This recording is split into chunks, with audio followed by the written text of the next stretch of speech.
جو شبیر عثمانی نے کہا آج کا دیوبندی کیوں بھول گیا؟ اگر پیسوں کا چکر نہیں تو پھر کیا ہے؟ دینکم دینارکم دینکم ریالکم. یہ ارشاد القاری الی صحیح البخاری، یہ دیوبند کے مکتبہ فکر کی کتاب ہے، بخاری کی ایک شرح ہے. اور یہ دیوبندی بھی عجیب نسل ہے جو وہابی وہاں کے جس کو شرک کہتے ہیں پاکستان میں یہ اسے اسلام کہتے ہیں. یہ اگلے دن چند مہینے پہلے شیخ الہند سیمینار میں فضل الرحمان بیٹھا ہے، سارے لین میں بیٹھے ہیں اور ساتھ ایک نعت شریف پڑھی جا رہی ہے، اور نعت شریف میں سارا مضمون وہ ہے جو امام احمد رضا کا ہے. سرکار میری خبر لو، میں مشکل میں ہوں، میری مشکل حل کرو. یہ سارے بیٹھ کے آنسو بہا رہے ہیں. اور میں آؤں گا محبوب تجھے اپنا حال سناؤں گا وہاں. اور ادھر کیا ہے کہ جو اس نیت سے آئے کافر ہے، جو اس نیت سے آئے مشرک ہے. یہ پتہ نہیں کون سی نسل ہے. ادھر لوگوں کو کھینچنے کے لیے یہ پکے عاشق بن کے سامنے آتے ہیں. ادھر والے انہوں نے پھر کتابیں لکھ دی، یہ ریال اب بھی ان سے لیتے ہیں، مگر انہوں نے اپنی کتابوں میں ان کو کافر و مشرک قرار دے دیا. انہوں نے کہا یہ تو ہے ہی بریلوی، ان کا تو یہ عقیدہ بھی بریلویوں والا ہے، یہ بھی بریلویوں والا ہے. ہم ہیں جو دل میں ہے وہی زباں پر ہے. اب جس کو انہوں نے شرک کہا، ان کے بڑے تو جا کے مناظرے کے لیے پہنچے وہاں کہ یہ شرک نہیں، یہ شرک نہیں، یہ شرک نہیں، اور پچھلے آج ہاتھ باندھ کے پیچھے شرک شرک شرک کرتے جا رہے ہیں. اگر یہ پیٹ نہیں تو اور کیا ہے؟ صفحہ نمبر 114 پر شبیر عثمانی، چھوٹے سے ان کے کسی کی بات نہیں کر رہا کہ کوئی کماد سے نکلے اور ویڈیو بنا کے میرا نام لے کے کہ مناظرہ کرو. کمادوں سے نکلنے والے نہیں، کوئی اپنا ہے تو لاؤ. شبیر عثمانی فرماتے ہیں کہ ہم جمیعت العلماء کی طرف سے مکہ معظمہ گئے تو سلطان ابن سعود سے بات ہوئی. میں نے کہا آپ نے اہل طائف کو مباح الدم کیوں قرار دیا؟ شبیر عثمانی نے کہا ابن سعود کو مباح الدم کہ ان کو قتل کرنا جائز ہے، طائف والے مسلمانوں کو مباح الدم ہے، بیویاں ان کی چھین لو، یہ مشرک ہو گئے.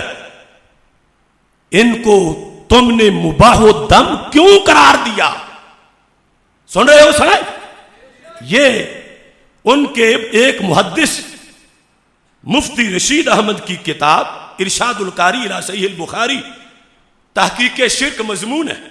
اس کے تحت اس نے لکھا کہ ہمارے شبیر عثمانی صاحب گئے مناظرہ کرنے اور عام بندے سے نہیں ملے کہ کسی منہ توے سے مل کے آ گئے ہوں، ابن سعود سے ملے. اور ابن سعود سے انہوں نے بات کی کہ تم نے اہل طائف جو مسلمانوں کی اولاد، صحابہ کی اولاد، سیدوں کی اولاد، ان کو تم نے مباح الدم کیوں قرار دیا؟ اب اس سے یہ تو تمہیں پتا چلا کہ یہاں جو پارسا بنے ہوئے ہیں ان کے دامن پہ کتنے شہیدوں کا لہو ہے. کیوں ان کو تم نے مباح الدم قرار دیا؟ تو انہوں نے جواب دیا کہ وہ قبروں کو ایسے سجدہ کرتے ہیں جیسے صنم کو کیا جاتا ہے، لہذا کافر اور مباح الدم ہیں. یہ جواب دیا کہ وہ قبروں پہ جاتے ہیں اور پھر ساتھ کا سجدہ کرتے ہیں، سجدہ کرتے ہیں. حالانکہ امام احمد رضا بریلوی نے زبدہ زکیہ کے اندر واضح لفظوں میں اتنے دلائل دیے کہ ہمارا مسلک اہل سنت کا قبروں کو سجدہ کرنے نہیں ہے. بہرحال اس نے یہ ان لوگوں کے لحاظ سے بات کی جو انہوں نے لکھی. تو شبیر عثمانی کہتا ہے میں نے کہا. اب جو شبیر عثمانی نے کہا آج کا دیوبندی کیوں بھول گیا؟ اگر پیسوں کا چکر نہیں تو پھر کیا ہے؟ دینکم دینارکم دینکم ریالکم. دیکھو کیا کہا. میں نے کہا جب آپ کے ہاں ہر سجدہ عبادت ہے. ابن سعود کو یہ جواب دے رہا ہے شبیر عثمانی دیوبندی، اور اس کو لاجواب کر رہا ہے. میں نے کہا جب آپ کے ہاں ہر سجدہ عبادت ہے تو ہر ساجد عابد ہوگا. جب ہر سجدہ عبادت ہے، کیسا بھی کوئی کرے، وہ تعظیمی کر رہا ہو، تم نے کہنا عبادت ہی کر رہا ہے، یہ قبر کی عبادت کر رہا ہے. جب تمہارے ہاں، جب آپ کے ہاں ہر سجدہ عبادت ہے تو پھر ہر ساجد یعنی جو بھی کسی چیز کو سجدہ کر رہا ہے وہ کیا ہوگا؟ عابد ہوگا، اس کی عبادت کر رہا ہوگا. اور ہر مسجود معبود ہوگا. تو کیا زمانہ میں کسی ایک منٹ کے لیے بھی غیر اللہ کی عبادت جائز رکھی گئی ہے؟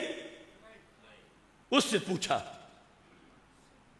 تو جواب دیا کہ نہیں، کہ ایک منٹ کے لیے بھی کسی نبی کی شریعت میں غیر اللہ کی عبادت کی چھٹی نہیں دی گئی. تو میں نے کہا قرآن مجید میں ہے وَإِذْ قُلْنَا لِلْمَلَائِكَةِ اسْجُدُوا لِآدَمَ فَسَجَدُوا إِلَّا إِبْلِيسَ. سجدہ تو یہاں بھی ہوا، اور اگر ہر سجدہ عبادت ہے تو پھر سارے فرشتے مشرک ہو گئے، کیونکہ ہر سجدہ کرنے والا عبادت غیر کی کرنے والا ہے. اور دوسری قانون ہے کہ شریعت میں کسی زمانے میں بھی غیر اللہ کی عبادت کو جائز نہیں سمجھا گیا. اور تمہارا قانون ہے کہ جب بھی سجدہ ہوا غیر اللہ کو تو وہ غیر اللہ کی عبادت تھی. تو پھر اللہ نے فرشتوں سے عبادت کروائی حضرت آدم علیہ السلام کی تمہارے اصول کے مطابق. اور ساتھ کہا کہ حضرت یوسف علیہ السلام کے والدین اور بھائیوں کے بارے میں فرماتے ہیں وَخَرُّوا لَهُ سُجَّدًا. اللہ فرماتا ہے گر پڑے سجدہ کرتے ہوئے. تو معلوم ہوا کہ یہ سجدہ تعظیمی تھا، خصوصاً جب کہ اس سے قبل حضرت یوسف علیہ السلام زندہ میں اپنے ساتھیوں کو توحید کی تبلیغ فرما چکے تھے. پھر بعد میں سجدہ بھی ہوا تو معلوم ہوا یہ سجدہ تعبدی نہ تھا، عبادت کا نہیں تھا، تعظیم کا تھا، جو ان کے نزدیک اس شریعت میں جائز تھی. ہماری میں وہ بھی جائز نہیں. لیکن سجدہ پایا گیا، شرک نہیں ہوا. اور تم یہ شریعت لائے ہو کہ جو بھی سجدہ کرتا ہے وہ عبادت کرتا ہے، لہذا تم نے طائف والوں پر تلواریں چلا دی. تو کہا ان دو آیتوں کا مجھے جواب دو. اگر طائف والے وہ تعظیم کے لیے، قبر کی تعظیم کے لیے سجدہ کر رہے تھے تو وہ کافر تو نہیں ہوئے تھے، مشرک نہیں ہوئے تھے. اگر عبادت قبر کی کرتے تو پھر مشرک ہوتے. وہ تو قبر کی تعظیم کر رہے تھے. تمہارے بقول اگر انہوں نے کیا تو تعظیم حرام ہے، اور حرام کام بندہ کرے تو اس کی گردن تو نہیں اتاری جاتی. اب شراب پینا حرام ہے، کوئی کہے فلاں نے چونکہ شراب پی ہے لہذا اس کا سر اتار دو، اس کی بیوی چھین لو، اس کا مال لوٹ لو. یعنی جو تم نے ایف آئی آر کاٹی ہے طائف والوں کی، اگر وہ جرم واقعی ان میں ہے تو وہ جرم حرام تک کا ہے، ایسا جرم نہیں کہ جس پر بندے کا سر اتارا جائے.